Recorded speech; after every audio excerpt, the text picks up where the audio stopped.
Notre sujet d'aujourd'hui, c'est comment bien utiliser Internet pour développer son image et recruter ses futurs franchisés. C'est une question très importante pour le candidat au passeport pour la franchise, puisque l'objectif, eh bien, c'est de transmettre son savoir-faire. Aujourd'hui, on sait qu'Internet, c'est le premier moyen de communication pour aller justement vers ses futurs candidats. Donc, trois conseils. Premier conseil, le site internet du franchiseur. Donc, vous allez développer votre site internet, puisque aujourd'hui, on sait que le premier mode de recherche d'informations, c'est Internet. Donc, soit le candidat sait déjà vers quel univers il veut aller, soit il a une idée du nom de l'enseigne, et de toute façon, il est important de travailler son référencement naturel, pour que lorsque le candidat va taper des mots-clés, eh bien, il arrive directement sur votre site internet, qui est aujourd'hui, on va dire, à 95% le premier contact qu'il va y avoir avec ce futur candidat.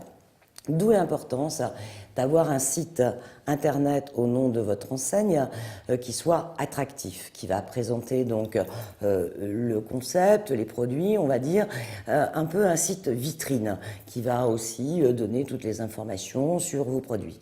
N'oubliez pas d'avoir sur ce site un onglet franchise et qui soit visible et facilement accessible pour le candidat.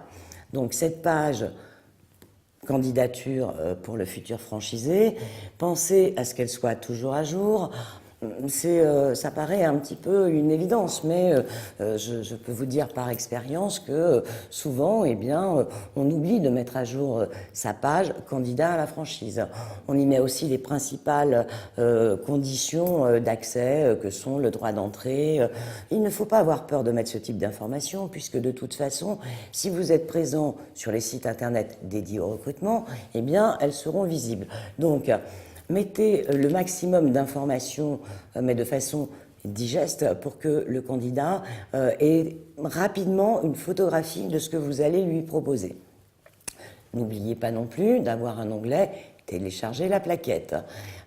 Parce que là encore, tout le monde va gagner du temps.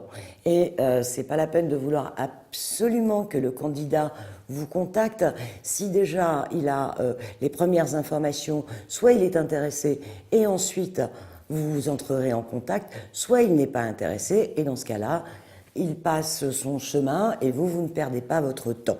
Donc c'est vraiment très important d'avoir des informations attractives, les plus complètes possibles. Deuxième conseil, faut-il être présent sur les sites dédiés à la franchise? Je pense que c'est très important.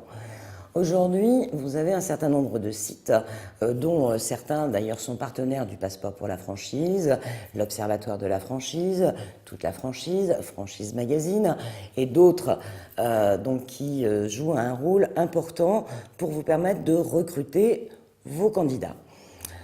En fonction de vos budgets, vous allez choisir d'être présent sur un ou deux sites. Mais pour que cette présence ait du sens, pensez que si votre fiche enseigne n'est pas animée, j'insiste bien, cela ne servira à rien. Vous serez dans le fin fond d'un annuaire, mais si vous voulez avoir de la visibilité, être régulièrement en homepage, eh bien, il faut que vous animiez cette fiche par des informations, par des vidéos, par des interviews. Sans cela, je vous répète que vous aurez gaspillé votre budget et que vous ne serez pas visible. Troisième conseil, faut-il être présent sur les réseaux sociaux? C'est la grande question d'actualité, les réseaux sociaux. Aujourd'hui, Facebook, en France, c'est plus de 28 millions d'internautes connectés sur ce réseau. Alors, il faut faire très attention et être très prudent dans sa présence sur les réseaux sociaux. Il faut faire la différence entre Facebook, qui est là pour faire du lien social, et puis d'autres réseaux sociaux comme Viadeo, comme LinkedIn, comme Pinterest. Chaque réseau social a une vocation. Bien évidemment, Facebook est le leader, mais Facebook peut vous apporter de la visibilité. Est-ce que pour autant, cela va vous aider à recruter du candidat à la franchise? Ce n'est pas certain. Donc, avant d'aller sur un réseau social, il faut savoir comment cela fonctionne, quelles en sont les règles à bien connaître et bien maîtriser le discours. Parce que, bien évidemment, vous n'ignorez pas qu'une mauvaise information sur Facebook peut avoir des conséquences catastrophiques sur votre image. Alors, conséquences catastrophiques sur le nom de votre enseigne, mais aussi par rapport à vos franchisés dans leur point de vente. Donc, il est très important de bien maîtriser on va dire, le discours qu'il faut avoir et les codes à respecter pour avoir une bonne visibilité. Ne jamais oublier non plus que pour peu que vous ayez une mauvaise critique sur votre enseigne, est-ce à vous de répondre? Est-ce à votre franchisé? Quand il s'agit d'une communication locale, on va dire que c'est plus au franchisé de prendre la parole qu'à vous en tant que tête de réseau.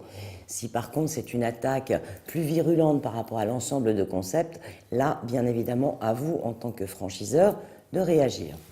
Pensez aussi, en tant que franchiseur, à bien régir les règles que vous allez instaurer entre vous, tête de réseau, et votre franchisé, ce qu'il pourra mettre en ligne et comment avoir une cohérence des messages et de l'image. Donc, vraiment, ne laissez pas faire des amateurs, ne laissez pas gérer des amateurs par rapport à votre communication parce que vous ne pourriez très rapidement plus rien maîtriser.